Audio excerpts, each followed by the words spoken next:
You're doing well. Welcome to a We Read the Document subscriber live stream. Your host, John Brisset. Thank you for being a subscriber. Here with me today, I have Ryan from Real Music History, again, for us to talk about the Pritzker family. How you doing, Ryan? Good. How are you, John? Great to be here with you. Doing good. Little under the weather. I could use some prayers from everybody. That's why I haven't been doing many shows. Haven't felt that great this past week. I also turned 40 last week as well too. So I've been busy with family and everything. But you've done some great videos highlighting the super mob in the past in the Pritzker family, and I figured out, we've been having discussions as we share research with each other, and I figured I'd have you on to discuss right now, obviously, with J.B. Pritzker supposedly, allegedly going against Donald Trump as the governor of Illinois. It might be good to have you on to discuss in-depth information and research that you've done in the Pritzker family. So thank you for joining me. Great to be here, man. And God bless you. 40 years young. John Brisset. Yeah, Good I guess person. I guess so. Yeah, so a few months ago, I made a video on Gus Russo's book called Super Mob. This is a critical book. If you haven't heard of it, I highly recommend getting a hold of it, or at least familiarizing yourself with the material. It outlines a network of the most powerful power players that are basically never named by anyone. It also shows the mechanisms of how the world really works. This entire background network, which creates the money, the money laundering, the movies we watch, the music we listen to, the hotels we go to, our entire modern kind of casino culture that we live in today, where we find Donald Trump as the president of the United States, and they're the ultimate penultimate achievement of the super mob. But yeah, so Gus Russo's book, I did this video called The Super Mob Cast of Characters. It's just his writing in the intro, which kind of gives you an idea of who the power players are. So today I was thinking we could look at the Pritzker family and do a little bit of a cast of characters of the Pritzker family. We know about JB, but when we look at kind of the history of the Pritzkers, I think it'll give us a lot better context to understand what's going on right now today with the Chipocalypse now that's being orchestrated between Trump sending in the National Guard in Chicago and J.B. Pritzker telling people to riot in the streets and do everything you need to fight against Trump, and Y- how these organizations have been involved in engineering our whole perception of what spies are, what gangsters are, all of that. So, yes. Yes, it's going to be an interesting discussion that we're going to have, especially with things that are going on now, with Trump going against Gavin Newsom a few months ago, and what was happening in L.A. and with the mayor of L.A. as well too, which now it looks like that Trump has won a Supreme Court ruling that he can continue deportation. So it looks like that ICE is going to go back to Los Angeles again, which may trigger the National Guard to return to LA again as well too. So I have another showdown between Newsom and Bass and Trump, as we're having a showdown right now between J.B. Pritzker and Trump as well, going on in Illinois and Chicago. And I had recently had finally taken a trip to Chicago for the first time in my life. I've always wanted to go. Been a big fan of the Cubs ever since I was a child, and I got to see Wrigley Field and got to have good gluten-free uh, deep dish pizza, because gluten-free pizza most of the time, not to bore anybody with my celiac disease, is literally crackers with toppings. But anyway, it was nice to see Chicago. But driving through Illinois for the first time and going to Chicago for the first time, I realized how much corruption was truly there. There were potholes in the highways in Illinois that I was driving on, and I'm not used to that in North Carolina. North Carolina does have a pretty high gasoline tax. Our roads are supposed to be better than a lot of the rest of the union, but I was surprised of how poor the roads actually were in Illinois, which makes me think, obviously, that there were a lot of corruption going on as far as the building of roads and the maintaining in roads and so forth and so on, that you would probably see with mob-like families, right? Right. So One of the absolute things they're masters of is the skim, right? So skimming everything. this is and top to bottom control. So one of the biggest things they control is labor unions. And then you'll see over time, the Pritzker family will continually be involved in these major kind of funds going all the way up to, I don't know, Ukrainian war funds that they run. So these major funds that they are in control of, that A, they skim, and then B, like the Teamsters pension fund, that they were able to give each other low interest loans off of all of that money. And they're such masters of it that it goes down to even owning things like the jukebox industry. And of course, every quarter that goes into a slot machine, but every dime that went into a jukebox. And it's that level of mastery of the system, right? Um, Oh yeah, I mean it was crazy how when I was in mm, Illinois, to your point, you could go inside of a gas station and gamble inside of a gas station. Like they had lot like straight up like so-called regulated and controlled um machines, lottery machines and gambling machines inside gas stations.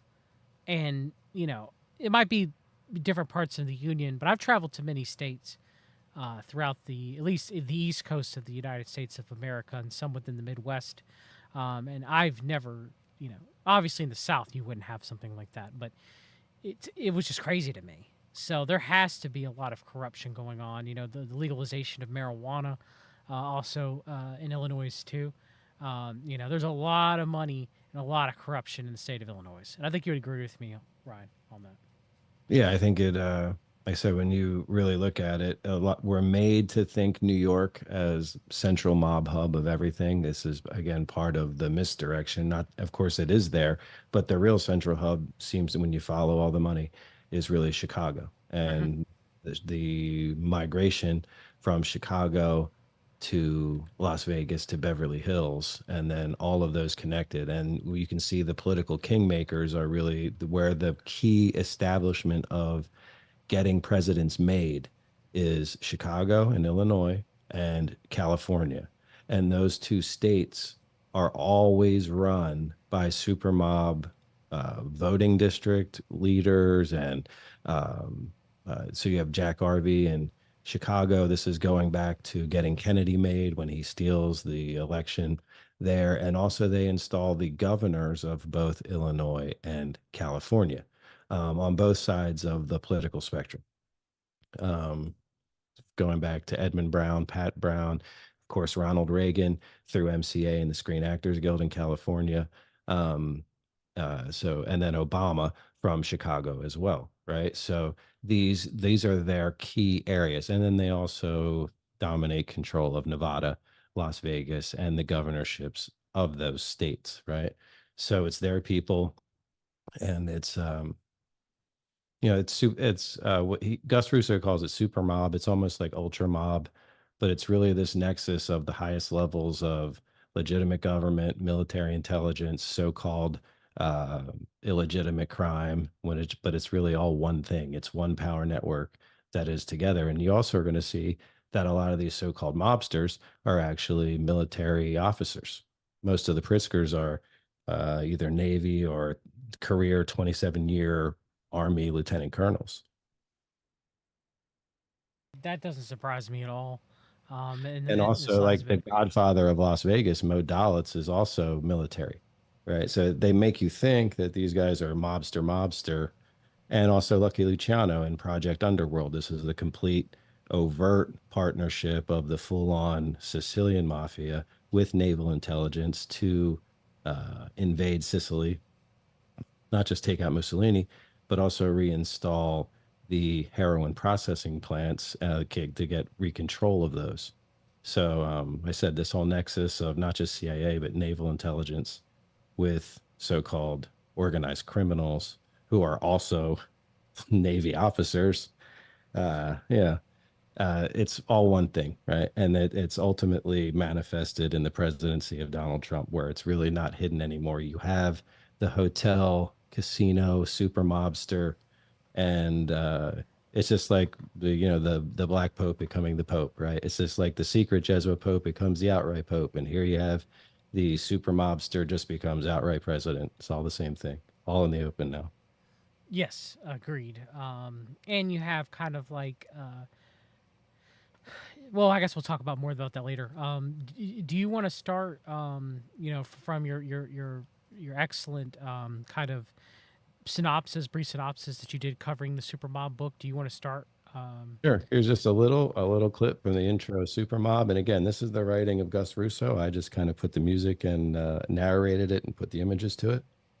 But it's from the intro of Super Mob, an organized labor autocracy and a media empire. If power does indeed corrupt, then the super mob corrupted absolutely. Through methodically nurtured political ties, the super mob effectively insulated itself from prosecution. They were above the law. They had names like Korshak, Arvey, Greenberg, Pritzker, and Zifrin. Within this super mob, Jake Arvey was the visionary kingmaker, the patriarchal Chicago ward boss who inspired his own young wards. Prodigies like Sid Korshak, the sphinx-like operator who quietly kept the wheels of the enterprise greased, or Alex Lewis Greenberg, Paul Zifrin, and the others who plunged into stealthy entrepreneurships that made up the engine of this hidden economy. Although they propelled the making of the movies we watched, the music we listened to, the politicians we voted for, and the hotels and resorts we frequented, it is a testament to their genius that most Americans never heard of any of them. Supermob, cast of characters. So yeah, and those are a lot of major names, and I guarantee that many people, if not everyone in this audience, has heard of almost none of those names. And I'm sure that this audience is much more informed than most. Mhm. And I'm sure that Paul Zifrin is not a name that ever comes up. Alex Lewis Greenberg is not a name that comes up. The Pritzkers, if you didn't ever hear of J.B. Pritzker, that's a name that does not come up. So it's amazing that they've been able to keep the lowest of all low profiles when they are the highest of power individuals. Jake Arvey. Have you ever heard the name Jake Arvey in 30 years of doing research? Probably not, right? But these are the people who made Kennedy, who made Reagan, who make Clinton, Obama, and then even Trump. Like when their hotel, the Trump is featured in this video as well. This video is 20 minutes long, and but it's a good introduction into the whole world. And again, the book is absolutely critical. The person that unlocked everything from this book is Sidney Korshak. He's the labor lawyer for everybody, Mhm. from the racetracks to the movie studios to even like Max Factor, the makeup. It's like I said, it's every industry, makeup industry. Um, so when it's basically by studying Korshak's network of clients, this is what unrolls the super mob. And again, for as powerful, and Korshak even owned Las Vegas hotels like the Riviera. He was the executive producer of James Bond, Diamonds Are Forever. And still, he's a name that most people have never heard of. They were going to make a biopic of him a few years ago. Of course, it got canceled and squashed and never came out. But yeah, so the super mob based out of Chicago, Las Vegas, California, all of the current presidents. Um, what happens is, um, let me see. Let me bring the Pritzker part right here. Yeah. 70. Go ahead. Play. Burton W. Cantor, 19. So here is the critical thing. The Pritzkers, Abe Pritzker, A.N. Pritzker, who's the patriarch of all of the modern ones that you're going to have heard of, or the uncle of them. He was the primary person among three or four people who set up Castle Bank in the Bahamas. Castle Bank was one of the main money mechanisms for this nexus of military intelligence, CIA, naval intelligence, the super mob, the outright kind of quote unquote gangsters, and as well, along with the Vatican Bank and Michael Sindona. Part of the laundering of all of CIA Black Op money went to funding Paramount Pictures and Universal Pictures, Universal Artists. the movies and MCA record label. Some of the movies produced at that time through these funding mechanisms were The Godfather, the James Bond series, right? How we think about mafia, how we think about spies are absolutely almost mainly influenced by these movies, right? They also produced Rocky Horror Picture Show at the time and Rosemary's Baby, among many others. But these are some very influential movies that affect how we think about mafia, how we think about spies, how we think about Satanists, right? Mm-hmm. All of these topics, how we think about the original pushing of transgenderism with Rocky Horror Picture Show, Mm-hmm. right?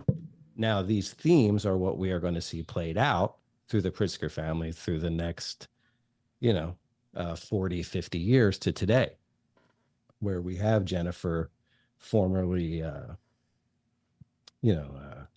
Lieutenant Colonel Pritzker, who transitioned in 2013 to become Jennifer Pritzker, now pushing the transgender push and giving millions and millions of dollars into it. The first, known as the first transgender billionaire. Um, so again, these themes, these CIA themes, these social engineering themes, we're going to see them crop up again and again, and through every member of the Pritzkers. But in the beginning, this is where it starts. Now, Burton Canner, the other lawyer who started it, you cannot find an image of this guy. He's been completely scrubbed of everything. It's just a question mark of what he ever looked like, right? Mm-hmm.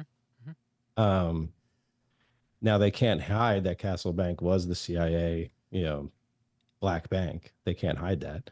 But when Castle Bank was getting investigated, CIA just straight up told Congress, stand down. You're not going to investigate, and they didn't. They dropped it.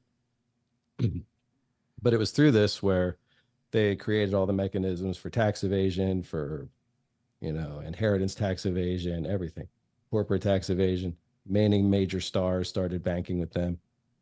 Frank Sinatra's their personal artist as well. But yeah, I'm just going to play this one other little section. From Okay. 30 to 2001, Abe Pritzker, Chicago tax attorney and a founder of the Castle Bank in the Bahamas, where the Pritzkers and other clients were able to dodge millions in taxes in the 1970s. Cantor, himself a multimillionaire, openly admitted to not paying taxes for decades. With the Pritzker dynasty, he devised a kickback scheme involving prudential insurance and creative forms of offshore film financing used to bankroll some of Hollywood's biggest hits. At the time of his death, after a complicated 10-year IRS investigation, he was awaiting sentencing for massive tax evasion. Noted philanthropist. Kirkor. So, yeah, so that's kind of the background going into what we have. Who the Pritzkers are. They've always been the most elite, highest level of ultra mob lawyering, right? Ultra mob protection. They uh, put it right in your face that we're above the law. We don't pay any taxes. And even today, right? You probably heard that story of JB Pritzker not renovating that bathroom or whatever he did to pay no taxes on that one property. Well, yeah, Mm-hmm. it's a lot bigger than that story, you know. But for some reason, that's the story the media will tell you about his one non-renovated bathroom or some crap to save on one property when it's really way, way bigger. But anyway, um, if we start looking at the Pritzkers here, here's who we just saw in the video: Abram Pritzker, Abram Nicholas Pritzker, known as AN. His father was actually the one who comes over from Ukraine. Mm-hmm. Who was And Jewish, by the way. He was a Ukrainian Jewish immigrant. he comes over the late 1800s and establishes a law firm, even though he's supposedly penniless, Mm-hmm. establishes one of the most powerful law firms in Chicago, which is taken over by his three sons. Abram is one of the sons. The other two sons are Harry and Jack. Really hard to find a lot of information on the other two. But this is what Abram looks like. And right here we can see here is the Pritzker and Pritzker. It was Pritzker and Clinton actually ends up being the law firm. And here is JB's dad. This is Donald Pritzker. This Abram had let's see here. And And also, what I want to mention something real quick from the Pritzker family is you talk about the founder of Pritzker Law Firm Chicago, Nicholas Pritzker. He was cousin to Lev Schwarzman, who was a pretty well known Russian philosopher and existentialist, and who was also kind of Ukrainian Russian Jewish. So, we're talking about the Pritzkers, we're talking about, powerful Ukrainian, Russian, Jewish Mobites. You could probably even possibly throw in mountain Jews into all of this. Really, you know, you know, studying the kind of Russian Jewish heritage that's not very much talked about. It's kind of hush hush, especially in kind of more of your Jewish exposures, kind of like more of the white nationalists and stuff like that. They'll talk a lot about your Ashkenazi Jews, but won't really discuss the Russian Jews or the Mountain Jews at all. Most people have never even heard of the Russian Mountain Jews, and so it's just, this is a side I just wanted to mention there. Go ahead and continue, Ron. Sorry, I know that's separate from your research, but I still want to mention. so this picture here, Pritzker Law Firm. These are the two. These are Ann had two brothers. This is one of them here, Jack and Ann. Here are the three sons of Ann. This is Donald, Jay, and this is Robert down here. Okay. This was the other brother, Harry. Again, very hard to find pictures of him, but this next picture here, I really like this picture because you really get a feel of that old school Chicago Mm-hmm. super mob kind of backroom dealing right here, man. Like this is Harry on the left, and you can just see this picture is vibes, man. You can really, really see some of that old school flavor here. And this is the other brother, Ann's brother, Jack. Okay. Again, very hard to find information on the two of them. This is one. So we now we look at Ann's three sons. The first one is Jay. Jay is absolutely critical. They talk about JB a lot, but Jay Pritzker is the one who starts the Hyatt Hotel dynasty. The Pritzkers they just end up owning, like I said, I say everything, but it really is almost everything. But they really get made or known off the Hyatt hotels. Jay Pritzker is known as the founder of Hyatt, and he started it in '57, which they become one of the biggest multinational hotel chains there is. He was actually admitted to university early at 14 years old. Um, Turns out he's in the Navy. Hmm. They say, and it barely mentions this, that he was just a naval aviator. There is no history anywhere of him actually learning to fly, becoming a pilot, or any history of him after Navy being any kind of pilot. But somehow he's an aviator in the Navy, which sounds like BS to me, and he's probably Navy intelligence. But they probably won't tell us that. But anyway, this is where he comes out of. He is married to Cindy Friend. Okay. Cindy Friends. And how about that picture? Hmm. Anyway, Cindy Friend's father, Look creepy. Look creepy. Hugo Friend. This isn't a side note, but it's just amazing to me because Hugo Friend is a judge, a Chicago judge, and he actually oversees the Chicago Black Sox throwing the World Series case. Hmm.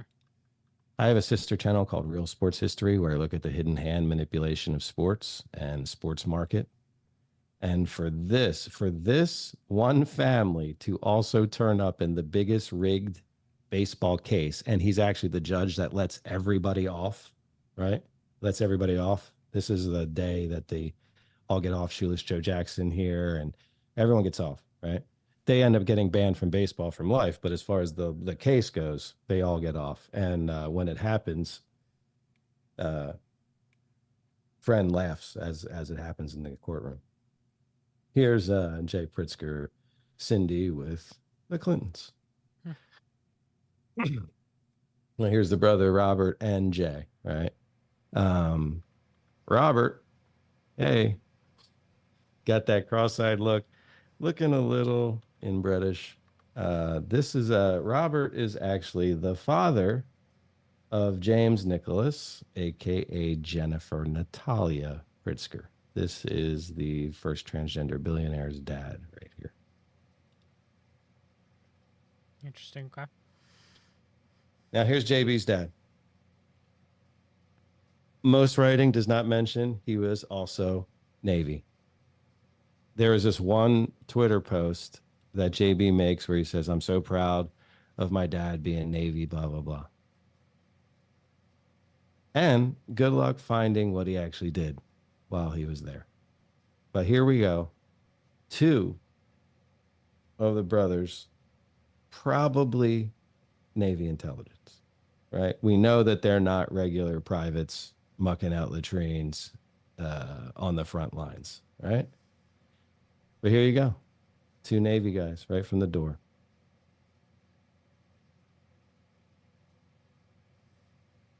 And you can see the resemblance there, Donald to JB.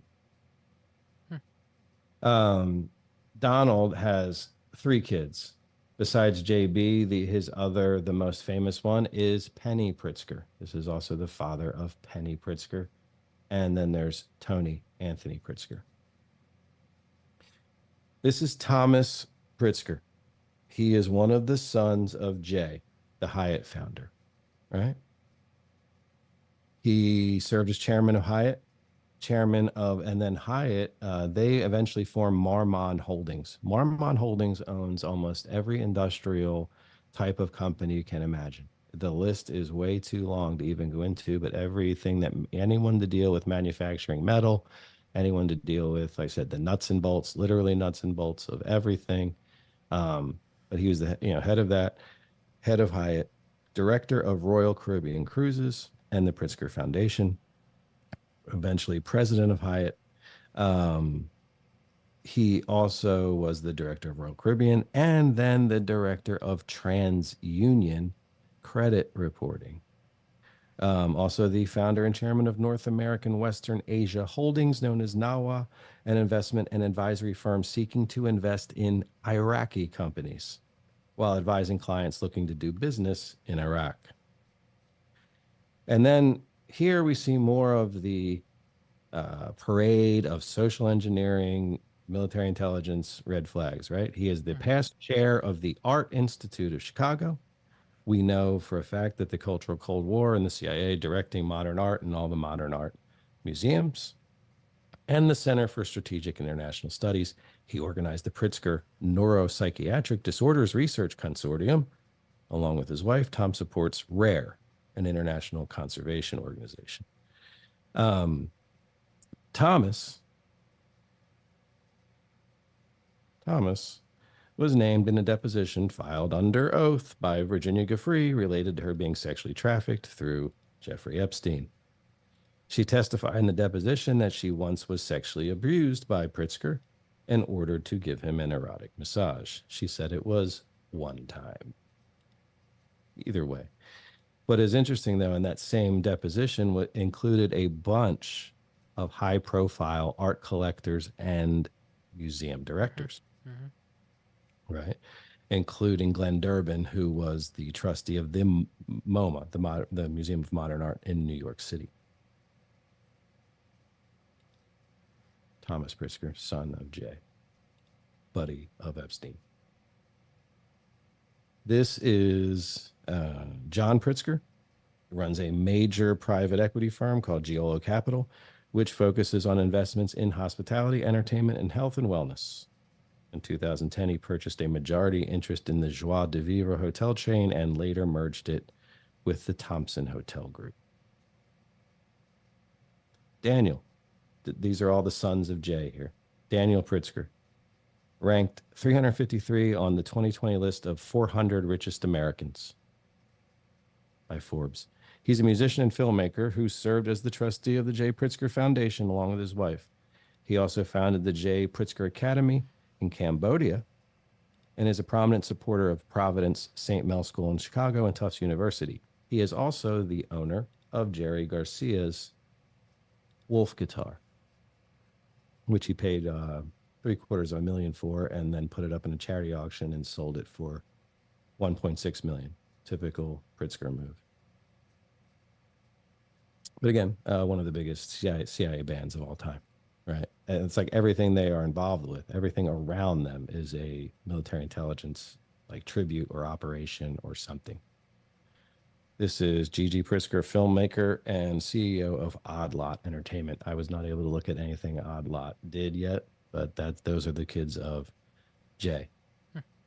Now, Donald, Robert, the cross-eyed son, his three kids are James Nicholas, 27-year Army career, transitions into becoming Jennifer Natalia in 2013, the first transgender billionaire. Who was at one time, I do want to mention about James Pritzker, one time was a Republican, and one Yes, time major Republican. supported, McCain and Romney and the NRA, but broke Yes, away from them due to supporting LGBTQ plus causes from the creation of Tawani Foundation in the 90s back then, and still supported Republicans up until Trump. So it's interesting how you have the Pritzkers, multiple family members, versus Trump, right? We're going to talk more about that later. But again, they kind of moved once Trump became president originally in 2016. They kind of all lockstepped went against him, so much so that James Pritzker, who actually was also Jesuit trained at Loyola University, I want to mention, would later donate directly to the Lincoln Project in 2020, $100,000 to the Lincoln Project, which is run by CMP Rick Wilson and George Conway, who's supposedly currently getting a divorce from Kellyanne Conway, or did get divorced from Kellyanne Conway, who's a CMP member. So again, it's just we're setting up Pritzkers versus Trump. now Talk more about that later. To add to Pritzkers versus Trump, another thing here that this person has done is the Pritzker Military Museum and Library, formerly known as the Pritzker Military Library. It's a nonprofit museum and research library for the study of military history located in the state-of-the-art facility in Kenosha, Wisconsin. The institute was founded in 2003.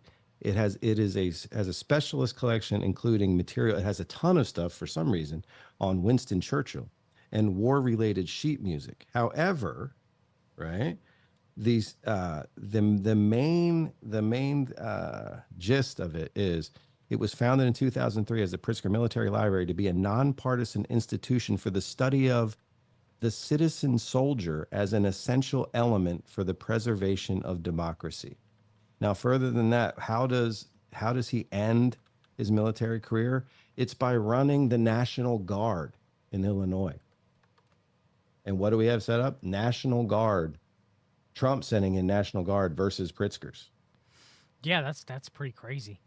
You have him also serving 82nd Airborne, being stationed at Fort Bragg. Exactly. Which again, you have MK Ultra going around the time. Well, Pritzker says, and again, if we're going to use the preferred pronouns, Pritzker says her most memorable experiences in life were in Israel in October 1973 when she witnessed events of the Yom Kippur. Yeah, the Yom Kippur War. I saw that. Pritzker enlisted in the U.S. Army on February 8th, 1974, and served with the headquarter troop and with the B Troop, 1st Squadron, 17th Cavalry Regiment, 82nd Airborne Division, based at Fort Bragg, North Carolina, rising to the rank of sergeant. Pritzker's roles while enlisted included aviation repair, parts clerk, rifleman, and fire team leader. After completing military service in 77, Pritzker enrolled at Loyola University, majored in history, and entered its Army Reserve Officers Training Corps program. Pritzker graduated with a BA in history in 79 and received commission as an Army officer that same month. Pritzker first served with the 1st Battalion, 503rd Infantry Regiment, 101st Airborne Division, based at Fort Campbell, Kentucky. Again, this is not, a nobody career here, with duty assignments that included leading rifle and TOW platoons and time in the commandment division and anti-armor school, staff officer, blah, blah, blah. So again, absolutely career, everything, hardcore Republican, military. You might look at this person and think, oh, this is some blue hair leftist, whatever. That's not the case, He's right? like an amalgamation of like Republican, past Trump being pro LGBTQ plus. It's interesting because, again, why would you break from Trump when Trump is pro LGBTQ plus? Unless you're making some sort of false paradigm. Right. Or like I say, or if this ends up being a long term, like, well, we'll just for the sake of this, call it a Paramount production, Mm, right? mm. A Linda McMahon KFAB wrestling stories, 20 years in the making, the longest wrestling scripts that have ever been written to culminate in what they want to see as some kind of Civil War Chicopolis now in Chicago, right? Which they are building up. And it just so happens that every organization involved in this so-called war is fingerprinted everywhere by either Pritzkers or Trumps Yeah, yeah. in their own home stadium, right? Okay, right. And then this again, this character here also earned airborne badges from Israel, Russia, Canada, the Netherlands, and Great Britain, And as well Ukraine. as And well Ukraine. as Poland. It's great. I mean, the whole like what they're setting up for. We'll talk more about Chicago later. It's like they're setting up for this like battle. And look, Trump, I believe, is far more corrupt than the Pritzkers, especially if he's the Antichrist. But like, this is interesting that they're trying to put the Pritzker family as trying to be like, you know, steadfast in their defense against Donald Trump and the protection of Illinois. It's like, I think nah. it's also interesting that there's no more cutouts involved, right? It's like all the real people on the main stage now. There's no like Obama's a Pritzker cutout, right? Mm-hmm. That's still a cutout level where it's like, yes, Penny Pritzker's right there holding the leash on him, but he's still the front person, right? But now there's no more front people. It is them, right? Like I said, just like when the Black Pope takes the stage, this is them taking the stage now. Like they must have some whatever their desire is to be the central characters at this time. They are making themselves the central characters. Pritzkers are notorious for keeping the lowest of profiles. This is even through the beginning of their careers. This is even through being Secretary of Commerce for Obama, right? They did not come out like they were not really talked about till recently. And then I said the older generation, no one talks about, so for them to completely change decades of nobody knows us to now we're going to be the main actors, it's a major thing, right? So, and I think it just has to, because they have to be in control now. There's no secondary cutouts. Agreed. Yes. Agreed. So yeah, so before again, a lieutenant colonel. um let's see here.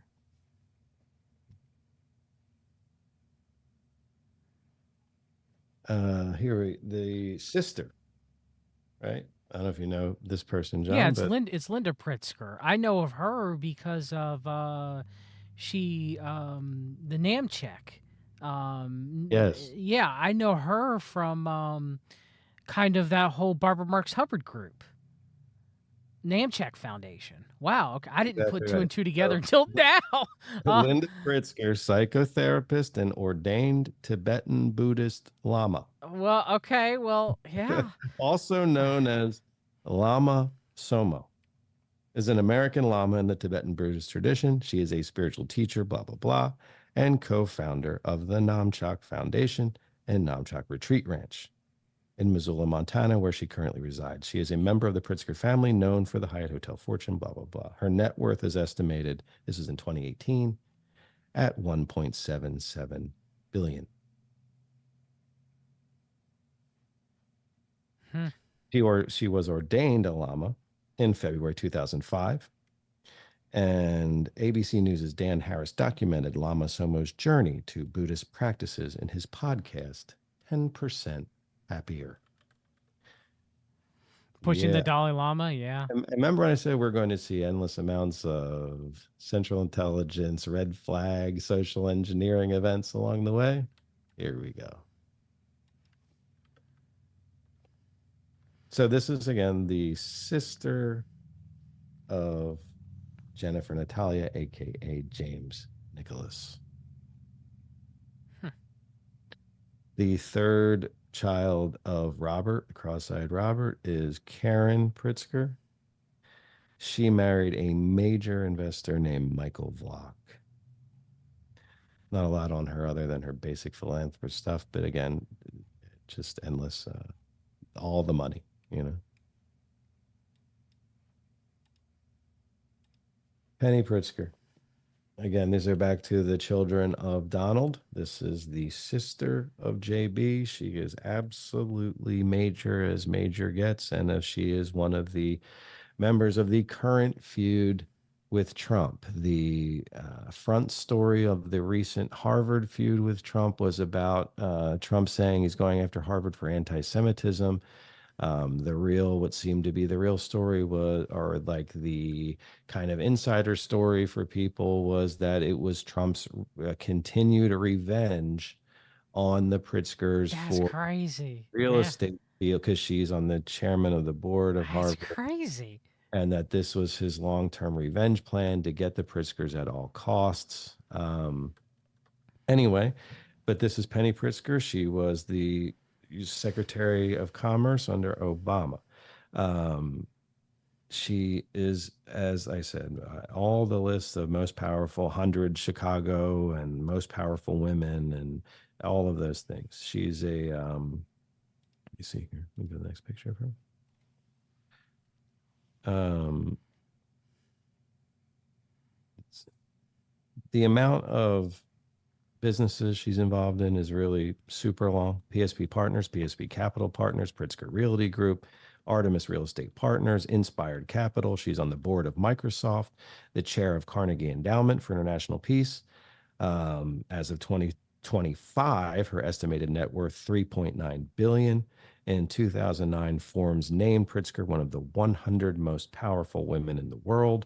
Pritzker has been involved in several Chicago-based organizations, including Chicago Board of Education, Museum of Contemporary Art, and her own foundation, the Pritzker Traubert Family Foundation, a friend of the Obama family. Since their Chicago years, Pritzker was an early supporter of Obama's candidacy. And from 2021 to 2022, Pritzker was a member of the President's Council of Advisors on Science and Technology. And from September 23 to August 24, she was the U.S. Special Representative for Ukraine's economic recovery.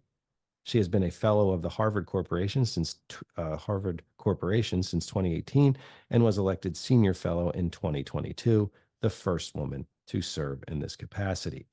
Now, the Pritzkers did have one major scandal, even though they're continually involved in black ops nonstop for their entire lives.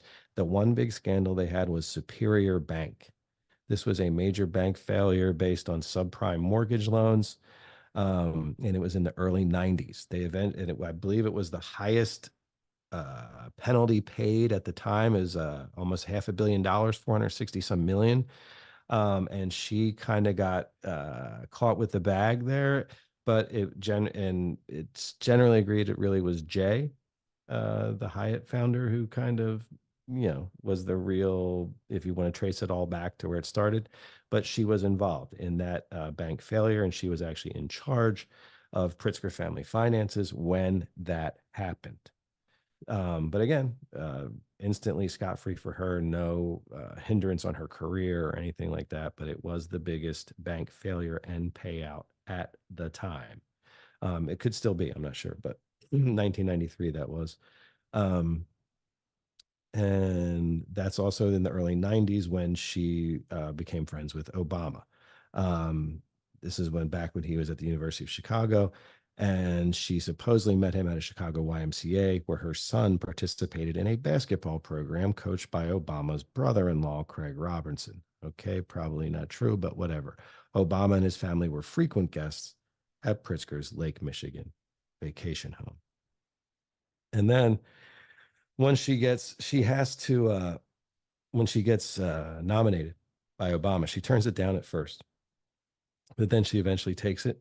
And to avoid conflicts of interest, she had to sell her interest in at least 221 companies and resign from 158 entities. When I say these lists are insanely long, think about that. 158 entities she resigned from, including the Hyatt Board of Directors and the Chicago Board of Education. On May 23rd of that year, the Senate held its confirmation hearing, which covered various topics. And although Pritzker's family business dealings had been a target of Republican criticism when Obama announced her nomination, only 3 questions at the hearing related to her family. The Senate confirmed Pritzker on June 25th by a vote of 97-1. That's crazy.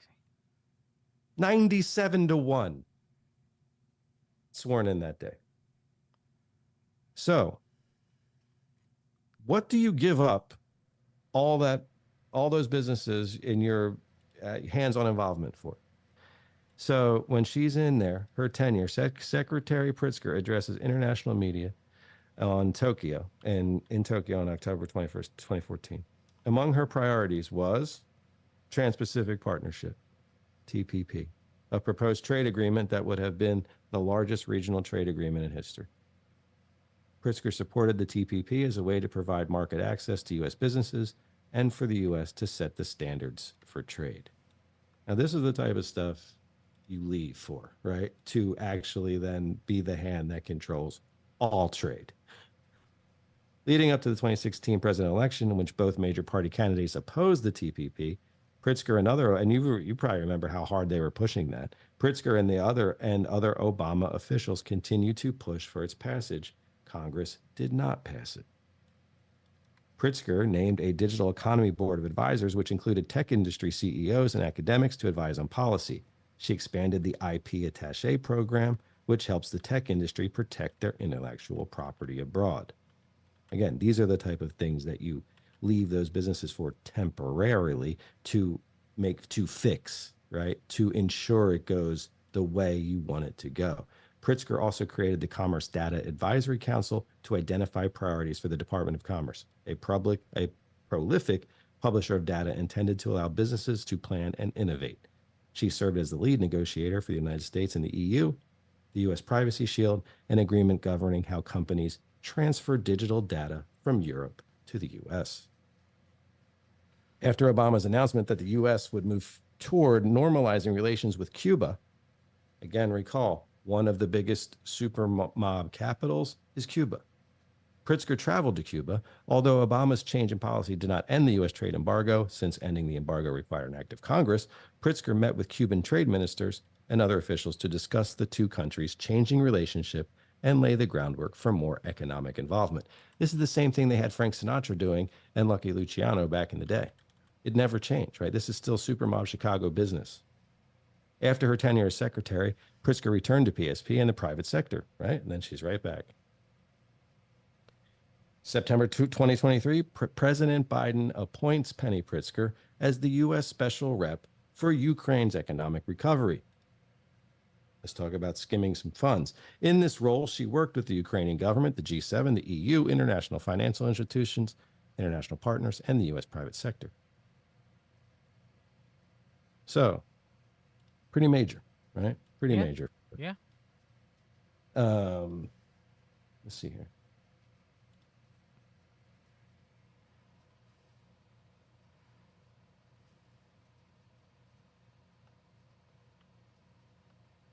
Penny Pritzker to lead U.S. effort to rebuild Ukraine's economy. That's like the new Teamsters pension fund right there. That's what that is. This is Anthony Tony Pritzker. This is the third child. It's JB, Penny, and Anthony. Those are the three siblings that go together. Goes by the name Tony. And you can see here with some favorites, Barbara and Giselle. Giselle, of course, whose husband led everyone into the FTX collapse, advertised everyone to go there. And she hung out with Sam Bankman-Fried in the Bahamas when they had the conference with Tony Blair, Bill Clinton, and Tom Brady. But yeah, this is Anthony. He's also a managing partner of the Pritzker Group. Um, and then we got JB.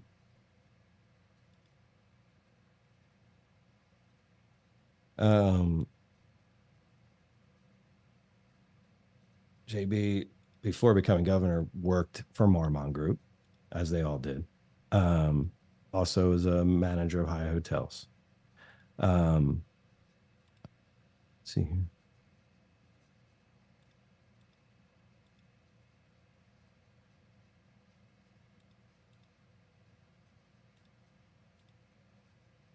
So this is the from this week. It's you can if you look at JB's Twitter page right now, you're going to see he posted this picture of Trump, and he's ranting and raving about Trump sending in the National Guard to Chicago. They're calling it Chipocalypse now, right? Yes, which Trump is. He shared that meme on his Truth Social, pushing kind of like a apocalypse now invasion of Chicago. Um, that's what was being pushed. So Trump pushed the meme, uh, and if Pritzker was our guy, he's not. But if he was, rightfully so, he should be pushing against this, right? But he's not. But yes, that was Trump originally pushing that on his Truth Social. But go ahead and continue. And to bring it full circle, Apocalypse Now, which the meme is based on, is a Paramount Pictures production and received funding through the Castle Bank Bahama mechanism. Francis Ford Coppola, same director as The Godfather. So we shouldn't be surprised about that. Right. So this constant running theme of social engineering, controlling what we think of as mobsters, spies, etc. What we think of transgender, what we think of all these things, right? It's all been a Paramount slash CIA slash Vatican slash Jesuit slash super mob production, right? Funded by their own blackout op money and still influencing everything we are supposed to think and respond to this moment. And we have Trump, sharing that meme. I'm going to put it on real quick for everybody to see for a second. I love the smell of deportations in the morning. Chicago about to find why it's called the Department of War. And 3 helicopter symbols. Of course, the helicopter symbols in the kind of white nationalist alt-right symbol discussing Augustus Pinochet, who was put into power by and maintained by the power in the CMP, which was running their own pedophile blackmail ring called Colonia Dignidad, which has ties to kind of like the false religious right and the CMP and the family and the fellowship. Anyway, kind of Augusta Pinochet would give helicopter rides to the communist subverters, right, putting them in helicopters and then dropping them off over the ocean, which is very similar of where that meme has come from. And then we have the picture of, from Apocalypse Now of Trump. With Chipocalypse Now, Trump declaring war. And we also have rumors of, as well as them taking the homeless out of Chicago and getting that done currently right now, as well while this is going on. So, a lot of people will say, well, he's declaring war, it's deportations, but again, like Chicago's on fire because of napalm, right? Chicago's on fire. So, this is a war that Trump's doing. He's declaring war on the American citizens. Chicago doesn't have to be on fire, And the character that he's playing, he's not Walter Kurtz, who was Marlon Brando in Apocalypse Now. He's Lieutenant Colonel William Kilgore, right? And so, it's just interesting. It's just interesting who they made him as. If Trump is the Antichrist, the whole Apocalypse Now, right? And pushing it onto Chicago and raging war against American citizens and everything. It's serious. It's serious. But you have J.B. Pritzker, who, Ryan's gone in depth about the Pritzker family, trying to be like he is the antithesis when, obviously he worked directly with Rahm Emanuel Like the Pritzkers are an in Jewish family, right? Multiple ties to Chabad Lubavitch. Pritzker going to numerous Chabad Lubavitch celebrations, and being so-called a liberal and a Democrat, and being for gun control, and pushing an expansion of gambling, which succeeded under his governorship, and legalization and selling and controlling of marijuana in Illinois, and the pushing of the COVID-19 pandemic, and being very pro BQT rights, and pushing increasing of abortion legislation and all that. You think right, that he's taking all these progressive Democrat stances, that he would be pro Palestinian, right? But no, that's not the case at all in the slightest bit, because Chabad Pritzker is directly in line with APAC, and condemned the October 7 Hamas attacks, and not speaking out later against the crimes of Israel, right? So he's very much an ardent Zionist, Chabadnik, but again, he's for progressive rights, right? I mean, it's the false dichotomy that they end up giving you. Right. And the other thing that we didn't even get to touch on from the Supermob stuff is that all of those Supermob characters are the power players of the Zionist movement at the time, especially the Korshaks, especially Zifrin, especially RV. That's another reason why they're not known at all. And that's why it's another reason why it's hard to find one or two pictures of these guys. Like, they are scrubbed beyond belief. But when you do find a picture, it's them. It's like an old press photo of them at one of the key Zionist events.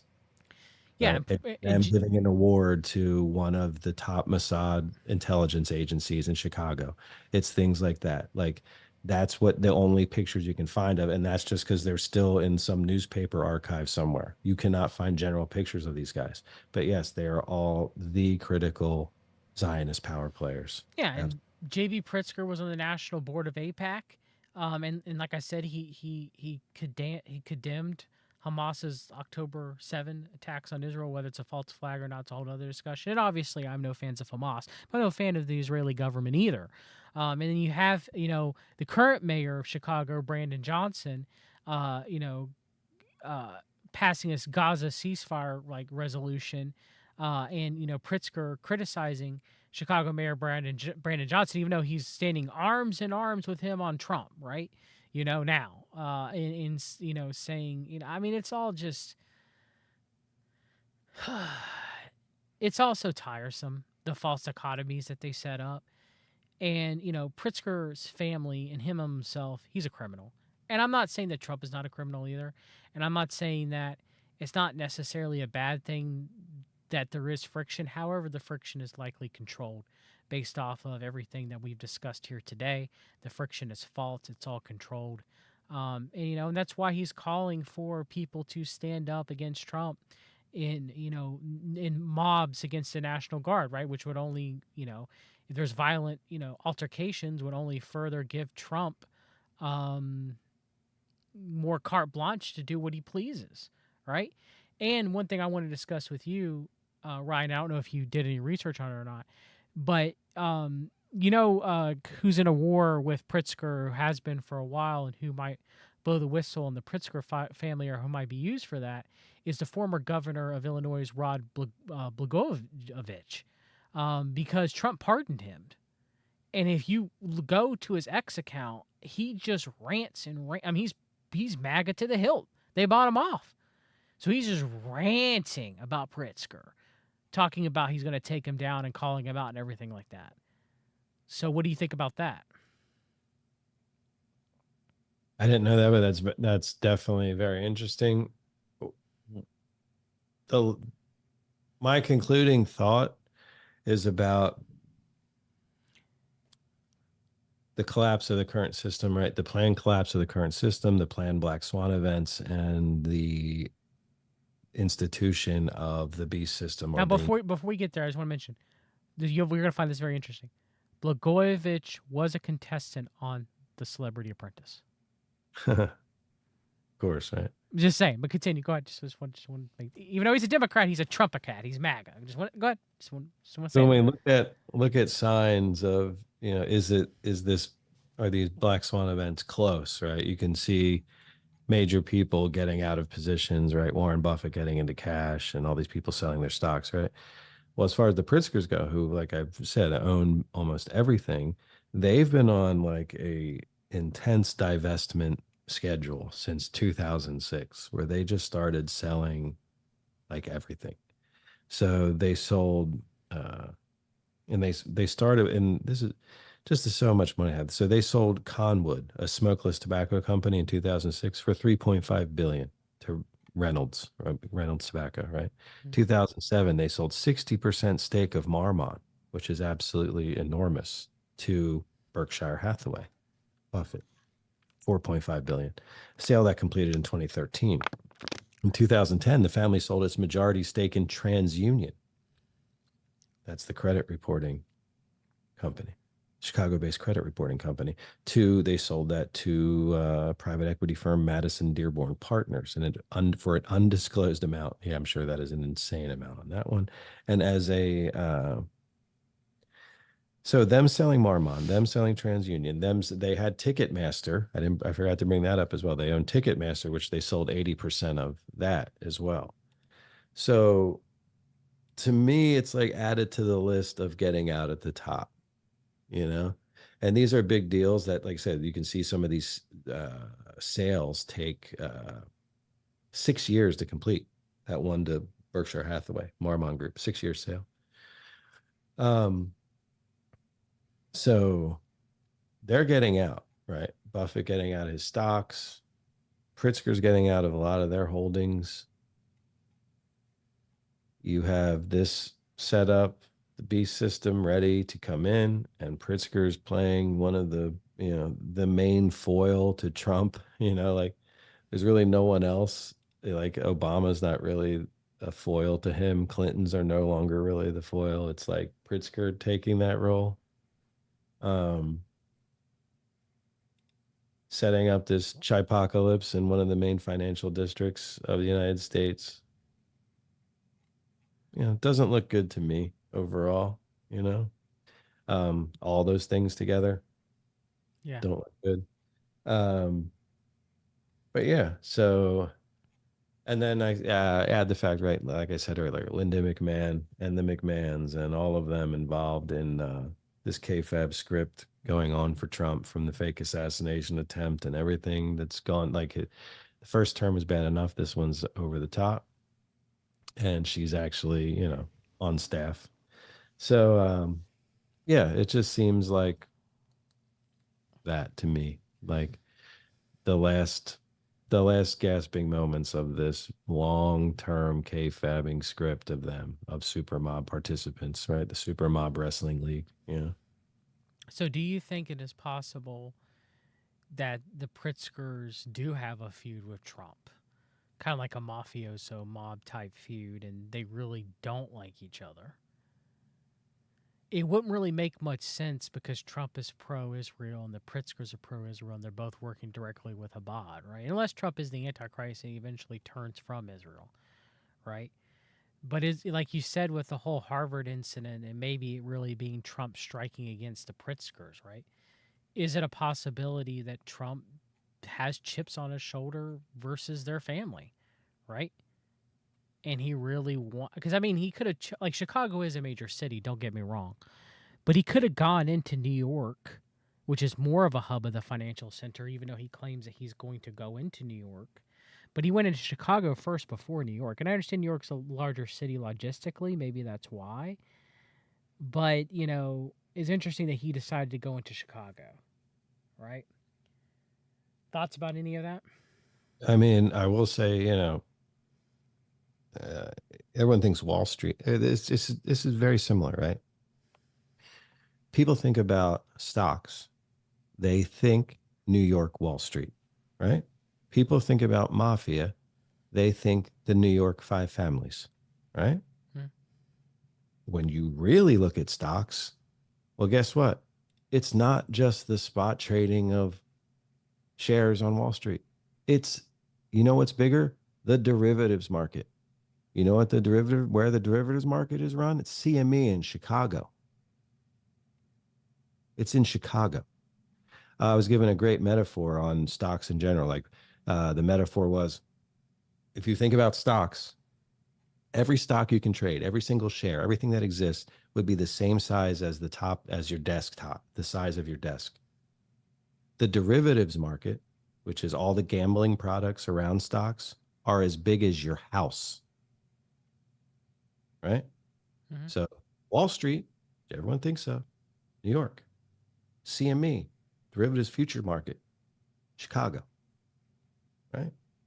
Which one's bigger? Probably CME,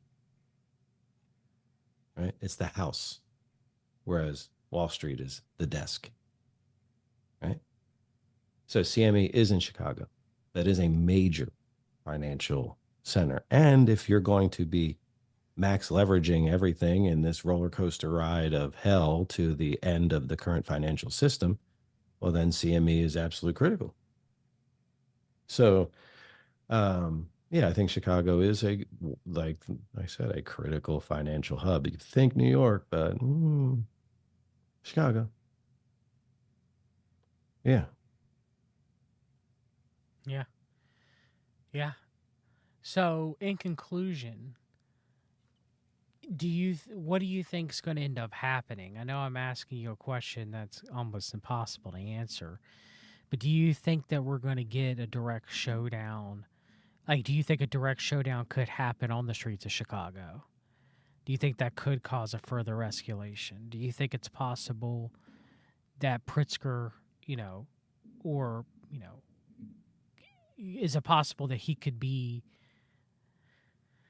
quote unquote arrested, right? Like, is there a possibility that like eventually one of these major dominoes have to fall?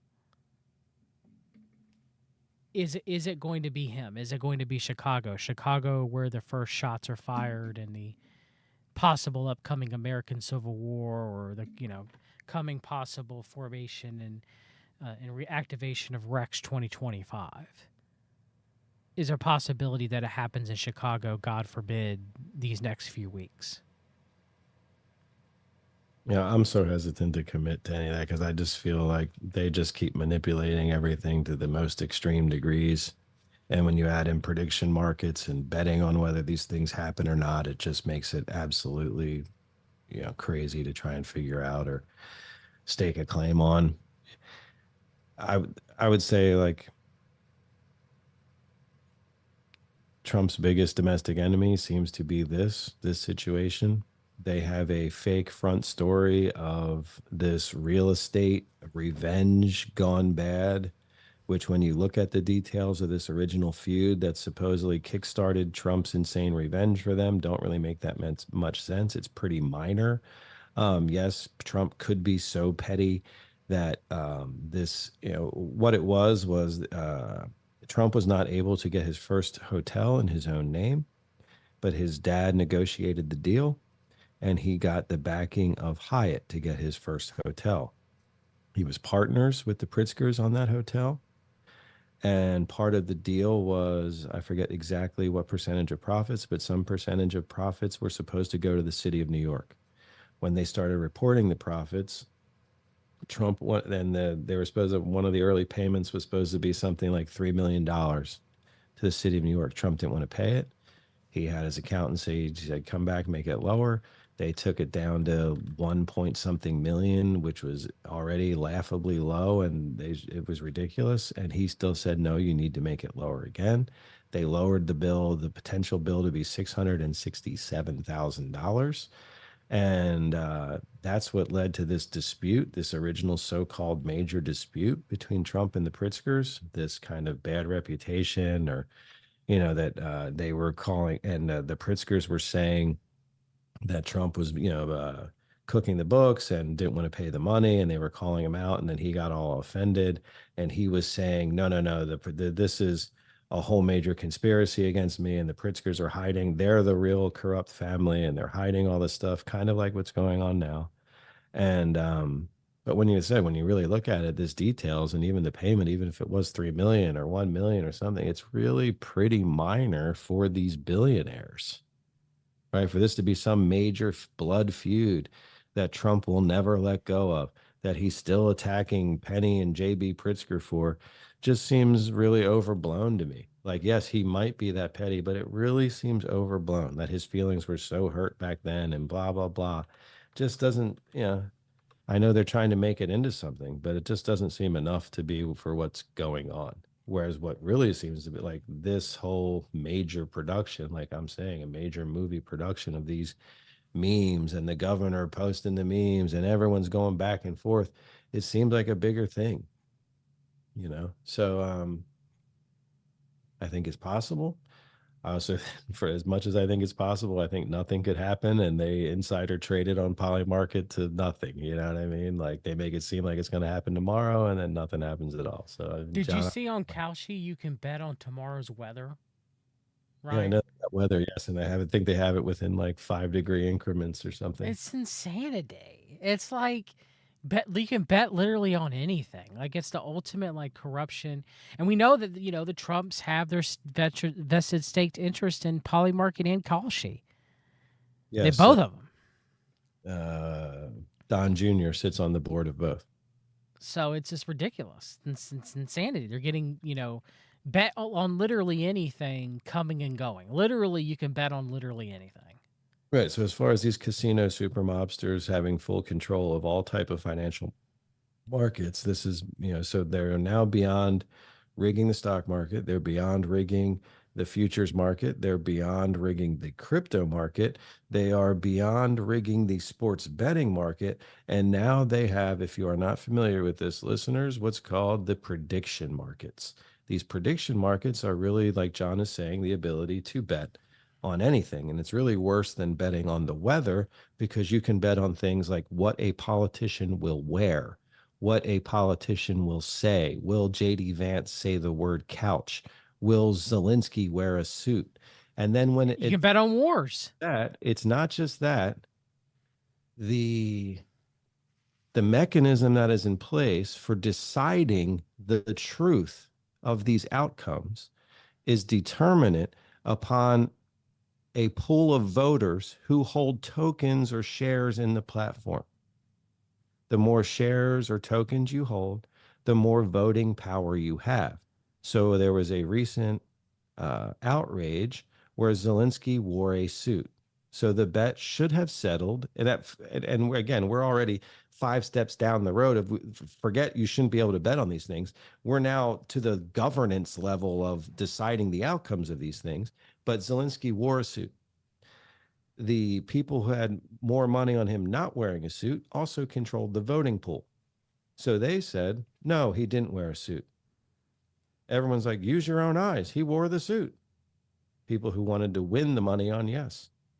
But the voters who controlled the outcome and had bigger bets on no said, no, your eyes are deceiving you. That's not a suit. It's something else. And guess what? Those voters won. It was not a suit. Yeah. Yeah. And it's gonna continue. I mean, they're literally making you can gamble literally on anything. And I guess you've always been able to, but now you can do it worldwide on the internet. It's ridiculous, crazy. Um, it's insanity. Um, thank you for coming on, Ryan. Is there anything that you want to plug, brother? You want to plug your channels? You want to plug your videos? Definitely going to have you on again. A lot of people watching. Got up to 35 concurrent viewers and 18 likes. Hit that like button. Not too bad. Not too bad. Great. Yeah, man. My main channel is Real Music History on YouTube. Besides the Super Mob cast of characters, I just recently posted a video on Rasta Don't Work for No CIA, involving the Copeland families, the assassination of Haile Selassie, and the life of Bob Marley. But yeah, Real Music History. And I have a sister channel called Real Sports History. Glad to have you here, Ryan. God bless you, brother. God bless each and every one of you.